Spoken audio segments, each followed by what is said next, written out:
Welcome to Stoked, the podcast that helps adventure elopement photographers hit six figures and beyond in their businesses without hustling on social media. I'm your host, Megan McPhail, a former burnt-out emergency veterinarian that quit my hard-earned career to become an elopement photographer. Now I'm living a life I absolutely love, full of travel, adventure, and financial abundance, and I am hell-bent on helping you do the same.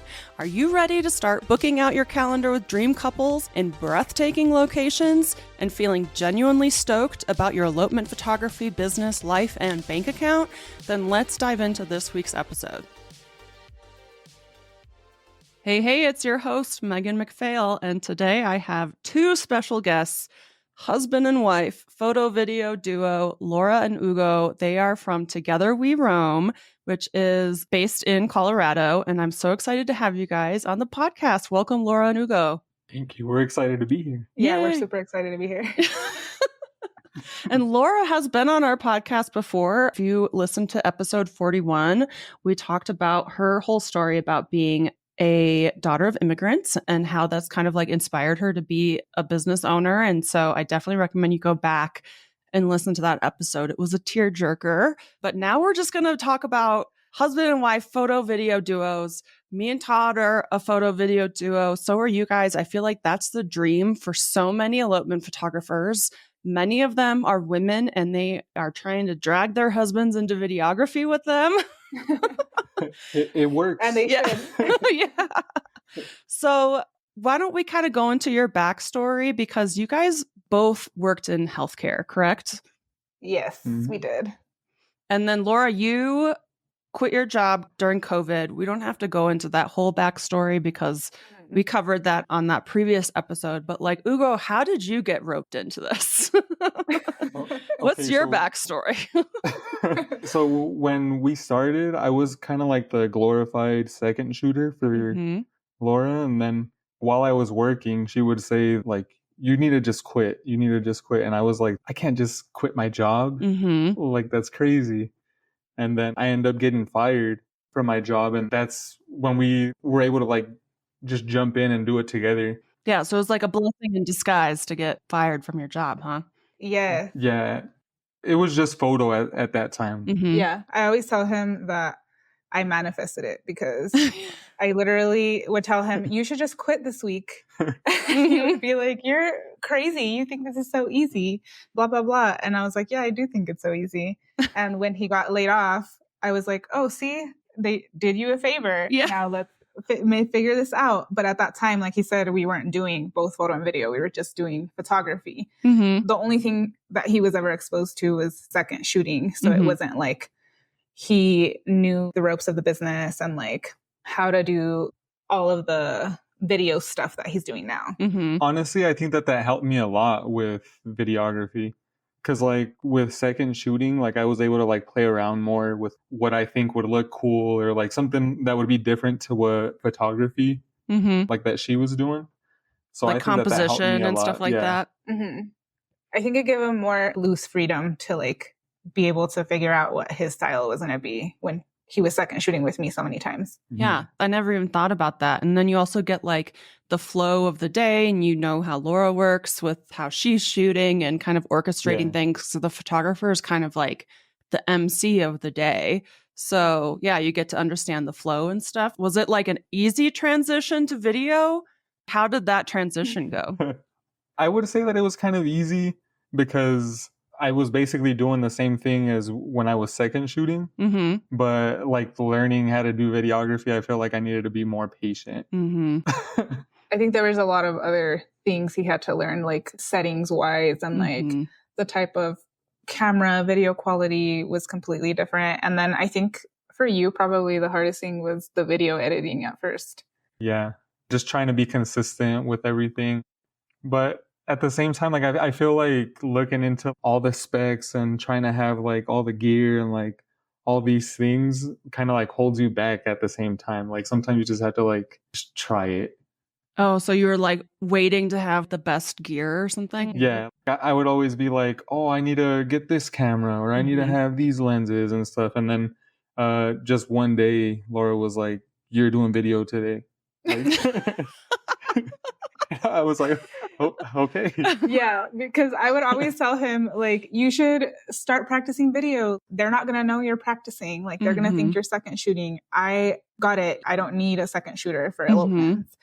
And I just began to like see that we were missing out on making that second income as well. Yeah. Because I didn't need a second shooter. And it was just like both of us every single time. And at that time, we were also not charging that much. So I was like, you just lost your job. We need a whole other income. Yeah. This is not work. Yeah. Now the business is supporting two people. So yeah. So I was like, you need to hurry up and start learning video, because I think that that's going to be very valuable for the couples, for one. And then we could always work together. Yeah. Versus like him having to go get another job, or him do like photography for elopements without me. So that was the other thing. So yeah, like I think one day I was just like, you know what? You're not going to come second shoot for me if you don't shoot video. Like if you come, you're going to shoot video. If not, you can stay your ass home, or you can like apply for jobs, because like you're not going to come second shoot for me. Yeah. But like, that's what I needed though. Like I needed to hear that in order for me to actually do it. Yeah. Cause then that day I was like, all right, like I'm just doing video, and it turned out great. That's awesome. And yeah, so for everyone listening, if you don't know Laura and Hugo's dynamic, it's very much Laura's the boss. She's in charge. Hugo kind of drags his feet on things a little bit until Laura like makes him do it. So I'm not surprised at all that like one day, you know, you're shooting video today. You have most of the gear. Like, we're getting this done. We're doing this so we can start charging people for this. Yeah. I was like, we're not waiting another year. And that's the other thing, is like, you can't wait until you have everything. Nothing's ever going to be perfect. Yeah, you got to get your reps in and start practicing. Yeah. Yeah. And especially if you already have clients, if your husband or significant other are interested in doing video, and they can come and just like be a second shooter, like pretend second shooter, or like somebody who's just your assistant, somebody you can say like, oh, he's just my assistant. And then they can start getting their practice in that way. That's huge. Yeah. That's like probably way easier to get your foot in the door when you have a significant other already booking elopements you can tag along with, versus just trying to start from scratch and having to maybe partner with different photographers and stuff like that. And yeah, you can basically not charge for your video as you're just playing around, kind of getting a feel for it. So when did you start feeling confident enough to start actually videoing, or filming, I should say, and charging? I want to say it was pretty quick, like right after even the first video that we did. I feel like it took forever to edit, and like it felt like such a long process because I wanted it to be like perfect. Yeah. But like afterwards, like the final outcome of the video, like it turned out pretty solid enough to where I was like, okay, I could do this. I love that. So your first video was good. Yeah. I think his first video was actually, it was all handheld on an 85 lens. Like what?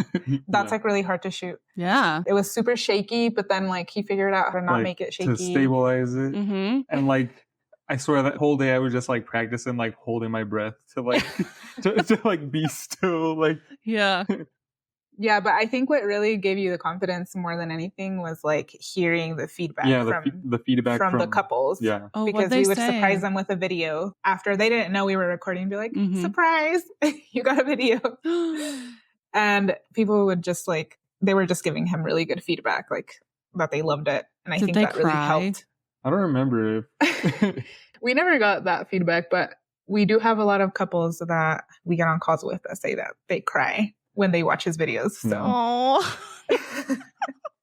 even like couples that inquire with us will say that they watched a video and like cried watching somebody else's video. And I'm like, all right, that's good. We're doing our job here. Yeah, I love that. I mean, I used to think this way back in the day too. And I think a lot of couples think this, that photo and video are kind of redundant, but they're not. Like they really capture completely different aspects of an elopement day. Photos are amazing. They tell a story. You hang them on your walls. You post them on social media. You make an album and stuff. But like watching the videos, they are tearjerkers, and like hearing your vows and seeing the movements, you know, like it's so powerful. So is this your second year as a photo video duo or third? I can't remember. This is our third year. Okay. So when you first started, how did you start getting the video bookings? So we obviously needed a few videos to be able to start selling. So when we first started, what we did was the surprise videos. So that was kind of like building our portfolio. Yeah. And then I think we gave away like 2 packages with a free video. And then that kind of like started the ball rolling a little bit with like, oh, now they're offering video. And then we kind of started really small, like $500, and then started like incrementing. And that's kind of how we did it to like get in, especially with like the packages and stuff. Yeah. So yeah, it was pretty simple. Yeah, now it kind of sells itself, right? That's what you were telling me before, that people feel like you're getting on consult calls with people and they're crying over his videos. Yeah, now they're just hiring us because they want his videos. Not necessarily because of me. They want the team. No, I honestly think that they really want the team. And I feel like we've established a really good dynamic on social media and throughout our marketing, that like when people see us together as a team, not only obviously we're fun and we're famous, but no, I think people see that. And I think it feels like they're going to hang out with friends, which is one of the biggest things we get feedback on. And then I think it feels more comfortable to have a team versus having just one person there, because I don't know, especially when it comes to like couples that like the same type of things that we like or whatever. Sometimes it'll be me talking to one of them and he's talking to the other one. Yeah. So I don't know if that helps. But I think that just like the whole dynamic of like having a couple who has already helped a whole bunch of other couples, who also is married, who like, I don't know. Oh yeah, like for elopements, like if it's a bride and groom, I'm on the groom side all the time, like just like backing him up and like on his team. Yeah. Yeah, and it's the same with all the couples. Just like the dynamic, there's always one person that's a certain way, like me, probably. Yeah.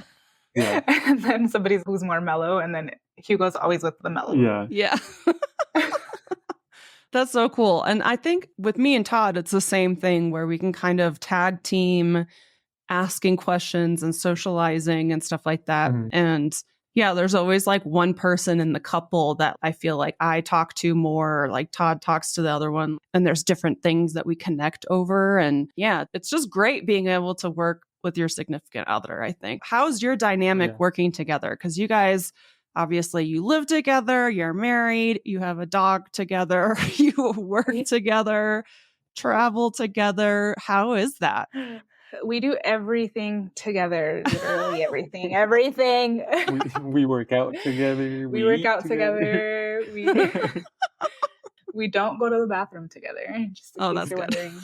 But it's funny because there is obviously some challenges with being together all the time. We actually love being together, literally doing everything together all the time. Aww. But when it comes to like business related stuff, there are some challenges because we kind of have to play on each other's strengths and having really good communication, making sure we know what our duties are specifically, especially when it comes to like client experience, taking care of clients, doing all the back end stuff. How do you guys divvy that out?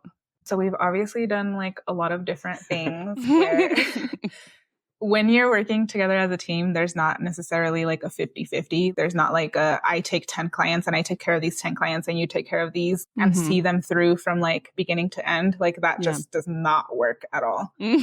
I think that like I said, playing on strengths. So like if I know I'm better at like the social media part of things for marketing and blogging, blah, blah, blah, then I should take care of that stuff. If I know that like I'm better at communicating with clients, then I take care of that stuff. At this moment, he's basically all of the back end stuff. So he's editing the pictures, he's doing the video stuff, he's creating guides, any locations, anything that the clients need, he's creating them. But when it comes to communication, I'm the one that's communicating. So basically he's just building everything and then I'm sending it. Yeah. That seems like it works though. Is that working pretty well? Because I've known you guys now for like 3 years or something. So I feel like there's definitely been a learning curve as far as what each of you are in charge of. And I feel like that sounds great that you guys figured that out. Hey photographer, do you dream of having a successful elopement photography business but don't know where to start? Imagine having the confidence to double or triple your prices, booking your calendar solid with dream couples and breathtaking locations, and feeling genuinely stoked about your business, your life, and your bank account? Then I'd like to introduce you to Stoked Academy, the go-to membership community for adventure elopement photographers that are ready to scale their businesses to 6 figures and beyond, all without hustling on social media. In Stoked Academy, you'll get access to everything you need to build a 6-figure business, like mastering marketing strategies, pricing for profit, elopement planning, worksheets, templates, spreadsheets, and so much more. Plus, you'll connect with a positive, supportive community of elopement photographers who are as passionate as you are. And the best part? It's insanely affordable, like less than the cost of a new memory card for your camera. Plus, as a member, you'll get to join me for a monthly group coaching call where we dive deep into strategies that will take your business to the next level. If this sounds awesome, then head over to stokedacademy.com to learn more about the membership and join us. I can't wait to see you in there. Yeah, like I said, we tried so many things and it's really hard. I think the biggest thing is like, if you're trying to keep it fair and like 50-50, it's going to be really difficult. Yeah. Because you can't without sacrificing client experience. Yeah. Because at the end, like that's what we're trying to do is just provide the best experience for our clients. So yeah, that makes sense. And you can't keep score. That's what Todd and I always talk about. Because obviously we're the same as you. We do photo video. We work in the coaching business together. We do the podcast together. We're together 24/7. Yeah. And we have very different strengths and weaknesses, which I think is perfect for couples, because if we were just good at the same things and bad at the same things, like that wouldn't be good. Whereas we're like, my strengths are his weaknesses. His strengths are my weaknesses. And you do have to play to that. And like, if I got upset that he wasn't good at the things I'm good at, that doesn't make any sense, you know? So yeah, being able to divvy things up that way and not keep score, I think is really important when it comes to couples working together. Did you see him look at me? No. He just looked at me. Oh, about the not keeping score thing? No.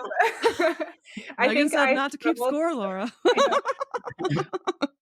I struggled with that. I'm going to be honest. I struggled with that when we first started, because we went from me doing everything. Like this was like, I was doing all the business stuff. I was doing all the client stuff. I was the one that was booking people. And then he was your second shooting for me. Like I just jumped in and I was just doing all the fun stuff. Yeah. And I think that that's what it was. It's like, he just gets to show up and do the fun stuff. And I'm out here doing all this other stuff. And I was like, no, this is not going to work. You better be able to keep this entire boat afloat by yourself without me. What if I get sick? The good thing is we never get sick. So. Don't say that. Knock on wood. Yeah, but that's got to be hard, right? Like, you built this business, now he's coming in. He doesn't know anything about it, really, you know? Like, yeah, he just know, like, I'm going to go out into the mountains and shoot some video here and there. But yeah, you probably had to, like, outsource some things, delegate some things to him, have him take ownership. And that's definitely challenging to do that. Yeah, I think that was definitely one of the more challenging things. And like also being patient, because I had all of this time already to learn how to do all of these things. And then he was just basically thrown into it. And I expected excellence. Right away. Right away, immediately within a week. Yeah. So that was really hard for me. So if you're somebody who's impatient like me, you need to learn how to be patient. And it's going to take time, especially if it's somebody who has no knowledge of anything when it comes to like business. It's going to take time for them to like really, I mean, it's been 3 years and I think we're barely, last year we were getting into a spot where I was like, okay, I feel a little bit better now. Yeah. What do you think about all that, Hugo? How was it being thrown into it and Laura expecting excellence? It was hard. I think for me, like, I would always be looking for approval or asking like all these questions while like she was also working at the same time, like trying to provide this experience for the customers that we had. Yeah, like I feel like I was overwhelming her when I would ask like all these questions, but it was only because like I wanted to get better and like learn faster. Yeah. But I would be like, Google it. If you can Google it, don't ask me. I feel like Todd and I have been there too. He's listening and he's laughing. So like we definitely went through like some growing pains and stuff like during that process, but I think it's definitely ironed itself out, especially this year and like last year, how she was saying, where we're finally at a point where we're like trusting what the other person is doing and just like letting, I don't know, our process play out. Yeah. Oh, that's such a good way to put it too, is that you have your own tasks and you're trusting the other person to do them appropriately instead of having to micromanage or look over their shoulder or ask questions and stuff like that. And that's the whole process. Anyone listening to this who's thinking about having a photo video duo with their significant other, I think this is such a good thing to remember, is that one person has had a lot more experience with this and with business, and the other person's probably learning from the beginning, and to have patience with them and be communicative and figure out what tasks the other person's going to take care of. And it's going to take a while to iron itself out and like be a really good workflow, but then it's worth it once it all comes together. Yeah. Just remembering what it was like to be a beginner too, that is huge. Just going back and saying, you know what, like I didn't learn all of this stuff. I wasn't excellent in a week. Yeah. I forget what it was like to be a true beginner. I mean, it's just hard to remember that we weren't just born this way as like a successful photographer, you know? Like, I was. Just kidding. Just popped out, killing it with the Colorado elopements. But yeah, it's definitely a learning curve. And, you know, Todd's taken over a lot of my kind of back end work for the Elopement Photographer Mastermind. And it's been awesome because he takes over all the stuff that I'm not good at. But there is that like figuring out how to do it together without getting upset with each other or resentful. And that's really important because you don't want to work with your partner if you're going to resent them. You want it to be fun and you want it to be not a bad thing, a good thing. Yeah. You don't want to hate your job. That's the other thing. Like it could easily become another coworker situation, like that terrible coworker you had at your old job situation, even if it's your significant other. And one thing I will say too, it does put a strain onto your relationship because it's really hard to like not let it bleed into your personal lives. Now, when you get into business is very personal. I don't know. It just like kind of meshes into each other. So it's really difficult to like keep them separate. And that could also bring in problems, like I said, with your personal relationship. And you don't want to have all of that. And it's something, especially if you're working from home, like it's there. If you're having problems with your spouse coworker, then like they're gonna be there. Yeah, you don't get to go home and have a break. Yeah, you don't get to go home. There's no breaks. They're there. No, they're just there. They're just there. Now you're pissed off because they were already there for work parts. And that is something just to like pay attention to if you are going to incorporate your spouse or your significant other into business. Just like know that the lines are blurred when it comes to business and personal life. Is there anything you guys do to try to like, you know, do you like sign off of the business at a certain time, or how do you guys keep it from blurring too much to where you're just coworkers? I feel like we've gotten to a point where now I can't work for that many hours. And like, I think I only have like an hour and a half of like focus time in my head. But I think that for us, like, first we learned that like my working time is very different than his. So now if we want to do things together still and like keep it separate, I like to use timers. I like to set a timer and I say we're only working for 2 hours and then we're done. And sometimes I'll stay for a little bit longer, but usually that's all I'll do. And then if he needs to do it again later, then he does, but he needs to like turn off at that point and then come and do what I want to do, which is like other things. And then once I'm finished with him, he can go and do whatever he wants to do afterwards. Once you're finished with him. Once I'm finished, once he's done shopping with me and like yeah, once you have your quality time together, yeah, in other words. But yeah, once we do what we need to do to like keep our relationship healthy, which for us is like working out and like spending quality time together, maybe watch a show together, maybe we read a book or something, but we're like together. Then after that, if he decides like, you know what, I still need to work again, because usually that's what it's like, and I'm not going to do that. Yeah. Then he can go and do that. Yeah. I feel like I've bought into her time blocking, kind of like her timers, like, okay, once the hour and a half is up, we're done. At first I would be like, oh, I'm just getting into like a groove or into like this flow, like I need to keep going. But then sometimes that's dangerous, because then you're like not putting that effort into like balancing your quality time and stuff like that. Yeah, this could also be where like understanding each other's love languages is important. And yeah, like this just across the board, you don't want to prioritize work over your significant other. Yeah. And never. Yeah. And I'm like you, Laura, like I only have a few good hours a day that I can focus. So I sleep in, I do my work, and then I'm done. And Todd's definitely the person who's like, he could work longer and longer and longer. And so, yeah, sometimes I'm like, we made this business so that you didn't have to work 8 hours a day.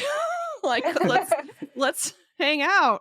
I know. So it's like, but I need it. I need to do it. It's like, if I finish this today, though, then all tomorrow we could hang out the whole day. If you do 2 hours every day, you can get everything done that you need to get done for the week. But I think also like another thing that's really helpful is setting expectations, something that we've been doing like the morning of. I can't commit to more than a day of expectations, but like that morning, I tell him like, okay, these are the things that I want to do together. So like, let's figure out when we want to get this work done and like at what time we're going to work out. So like today I could say, I want to work out and I want to go get a snack. I don't know. Yeah, it could be something like, simple. Yeah, something simple, or it could be something super elaborate, or I can say like, or like today you need to like help me pick up the yard or something. Like I have to get that done today. Like that's something that I really want to get done. It'll just be something like that or something super simple. And once we set that expectation, then we'll interject when we're working. Yeah. So it's never like, we're going to work first, and then if we have time, like we're going to get these things done. No, like we're going to do the things that I want to do first, or else I'm not going to have dopamine to be working. Yeah, exactly. I think that's a good kind of rule of thumb for everybody, is really like prioritizing themselves and their loved ones, and then the work, because you can fit work into a small period of time, especially if you've like kind of like prepared yourself to be able to do that work. And a lot of people have more energy after they do things that they love. So I think that's just like a good thing across the board to kind of prioritize your life, because you can squeeze the work into a small period of time. And if you don't do that, if you leave your personal life for like when work is done, like work's never done. It's never done. Exactly. There's always a to-do list. Yes, exactly. That's literally my point. Every single day, I'm like, I could always find something to do. Like there's always going to be something that I can do to improve my business, to get more clients. Like every single time I'm going to find something to do, even if I don't. So like, if I wake up in the morning and I go straight into work, like, I don't know, that just gives me anxiety, just even saying that. But like, it gives me more energy and I go into it more happily. Yeah. If I fill my cup in the morning first. When we left our job, my most important thing was that we could eat really good breakfast in the morning, like slow morning breakfast and a coffee. And I could pretend I'm in a Hallmark movie, drinking my coffee, watching nothing. Doing the latte art. Doing my latte art. Yeah. To me, that was part of the definition of success for me. And so like our mornings are just that. I'm not going to be thinking about work. And sometimes it's hard because he wakes up thinking about work and he's like, I looked at the email, and I'm like, no, stop right now. Like, you need to stop talking and wait until I'm done eating my breakfast and like drinking my coffee. And then once I'm actually sitting down in front of my laptop, you can tell me about your email. Yeah. But right now, I don't care about that. I feel like you guys are just reminding me of me and Todd so much. 'Cause like, he knows he has to wait a certain amount of time in the morning before he can talk to me about work. And he'll be like, can you handle it now? Like, yeah. And I'm like, not yet. Yeah. That's exactly how it is. Yeah. He'll literally wake up and be like, oh my God, somebody emailed you. And I'm like, okay. Like, shut up. I'll look at it later. Yeah. It's still going to be there when I look at it. Nothing's going to happen. I love it. So yeah, this has been so great talking about just the dynamics of working with your spouse, living with your spouse, doing all things with your spouse, and all the things. So where can people find you if they want to look you up on Instagram? And like, what's your website? We are at Together We Roam Photo, and the website togetherweroamphoto.com. Same thing. Well, thanks so much, you two, for being on the podcast. This was so fun. I miss you guys. We got to hang out one of these days. Yeah, we need to come to your house. Yes. I'm allergic to cats, but I'm going to go and play with your kitten. Oh, yeah.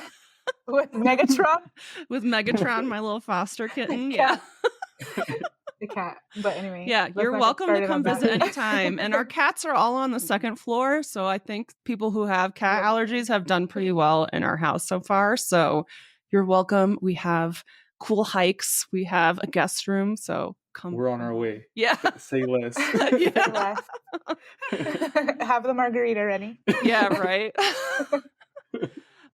But yeah, thank you guys so much. And we'll see you next week. Yay. Thank you. Take care. Thanks so much for joining us on this week's episode of Stoked. If you enjoyed the show and you'd like to help support the podcast, please subscribe, leave a review, and tell a friend.